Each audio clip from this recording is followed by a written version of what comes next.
धर्मगुरू पवित्र मिस्साबली साजरा करत होते. कम्युनियन वाटप झालं आणि त्यावेळेला त्यांच्या लक्षात आलं की एक माणूस कम्युनियन घेताबरोबर घाईघाईने चर्चच्या बाहेर निघून गेला. त्याने दुसऱ्या दिवशी तशाच प्रकारचा अनुभव घेतला. 2-3 वेळा त्या व्यक्तीचं निरीक्षण केल्यानंतर ह्या धर्मगुरूंनी विचार केला की ह्या माणसाला भेटायचं, ह्या माणसाशी बोलायचं, ह्या माणसाला काही गोष्टी समजून सांगायची. आणि मग ते प्रार्थनेला बसले. प्रार्थनेमध्ये परमेश्वराचा एक साक्षात्कार झाला आणि त्या साक्षात्कारानुसार दुसऱ्या दिवशी त्यांनी एक कृती केली. पवित्र मिस्साबली सुरू झाला. कम्युनियनची वेळ आली.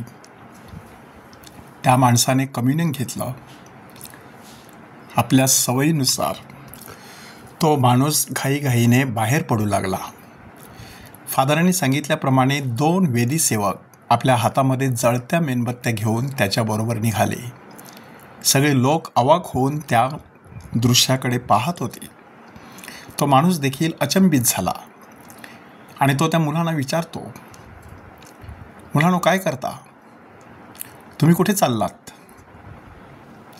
आणि त्या मुलांनी फादरांनी सांगितल्याप्रमाणे उत्तर दिलं की ज्या प्रभू येशू ख्रिस्ताचा तुम्ही स्वीकार केलेला आहे त्याची आराधना करण्यासाठी आम्ही आलेलो आहोत. तो माणूस ओशाळला. तसाच परत चर्चमध्ये परतला. मिस्सा संपेपर्यंत थांबला. त्याने आशीर्वाद घेतला, जाऊन धर्मगुरूंची माफी मागितली आणि त्यानंतर पवित्र मिस्साबलीमध्ये अगदी तन्मयतेने तो सहभागी होऊ लागला. हे धर्मगुरू दुसरे तिसरे कोणी नसून संत फिलिप नेरी, साक्षात्कारी अनुभव असलेली व्यक्ती. परमेश्वराचा अनुभव एकदा एखाद्या व्यक्तीला आला की ती व्यक्ती स्वतःची राहत नाही, संपूर्णतः अंतर्बाह्य पालटून जाते. आणि तशा प्रकारचा अनुभव आजच्या पहिल्या वाचनात देखील आपल्याला येत आहे. ख्रिस्त सभा आज संत फिलिप नेरी ह्याची स्मृती साजरी करत आहे. आणि अशा पार्श्वभूमीवरती लुदिया नावाची एक स्त्री थुवतीरा नगराची असून जांभळी वस्त्रे विकीत असे, देवाची भक्ती करणारी होती, असं संत पॉल आपल्याला सांगत आहे. तिने संत पॉलचं प्रवचन ऐकलं. तिचं अंतःकरण प्रभूने असं प्रफुल्लित केलं की त्यामुळे तिने आणि तिच्या घराण्याने बाप्तिस्मा घेतला. अशा प्रकारे परमेश्वराचा अनुभव माणसाला आध्यात्मिक जीवनामध्ये पुढील पाऊल उचलण्यासाठी विशेष शक्ती देत असतो. शुभवर्तमानामध्ये प्रभू येशू ख्रिस्त आपल्याला सांगत आहे की जो पित्यापासून निघतो, ज्याला मी पित्यापासून तुमच्याकडे पाठवणार आहे, तो कैवारी म्हणजे सत्याचा आत्मा येईल, तेव्हा तो माझ्याविषयी साक्ष देईल आणि तुम्हीसुद्धा साक्ष द्याल, कारण तुम्ही माझ्याबरोबर प्रारंभापासून आहात.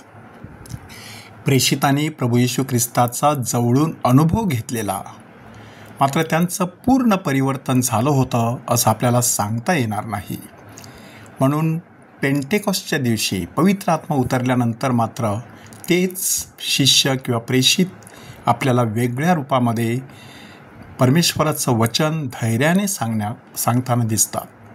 नुसतं धैर्याने सांगत नाहीत, तर ते वचन सांगत असताना जे काही दुःख सहन करावं लागेल ते दुःख सहन करण्यासाठी सुद्धा त्यांच्या मनाची तयारी असते.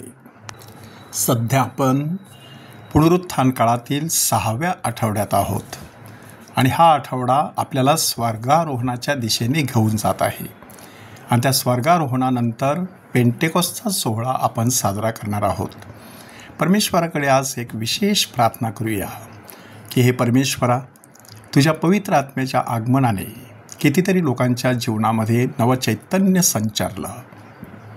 ज्यांना ज्यांना तुझ्या सामर्थ्याचा अनुभव आला त्यांचं संपूर्ण जीवन पालटून गेलं. आमच्या जीवनामध्ये पूर्ण परिवर्तन घडून यावं आणि आम्ही पूर्णपणे केवळ आणि केवळ तुझ्या योजना पूर्ण करण्यासाठी ह्या पृथ्वी तलावरील जीवन जगावं, अशी कृपा आम्हा सर्वांना दे. आमेन. संत फिलिप नेरी आम्हासाठी विनंती कर.